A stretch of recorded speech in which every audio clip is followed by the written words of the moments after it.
Imagine देश पर कोई संकट आ जाए और इमीडिएटली कोई लॉ बनाने की नीड आ जाए, लेकिन तभी पार्लियामेंट सेशन में ना हो, तो क्या गवर्नमेंट पार्लियामेंट के सेशन में आने का वेट करेगी? The answer is no. Here comes the article 123 of the constitution, ordinance making power of the president. Imagine India is like a big house and the owner of this house is parliament.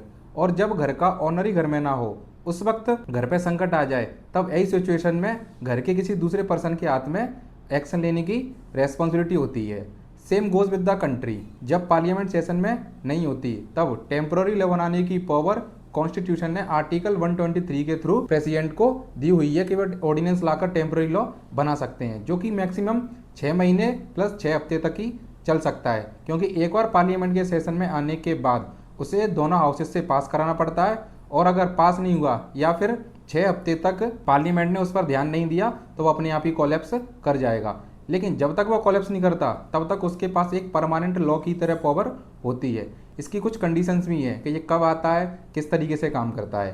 पहली, इसे सिर्फ तभी लाया जा सकता है जब parliament के दोनों हाउसेस या दोनों में से कोई भी एक हाउस सेशन में ना हो। दूसरा, प्रेसिडेंट इसे अपनी मर्जी से लेके नहीं आ सकते, वे हमेशा पीएम और काउंसिल ऑफ मिनिस्टर की एडवाइस पर काम करते हैं। तीसरी, जिस सब्जेक्ट पर पार्लियामेंट को लॉ बनाने की पावर नहीं है, उस सब्जेक्ट पर प्रेसिडेंट भी ऑर्डिनेंस नहीं लेके आ सकते।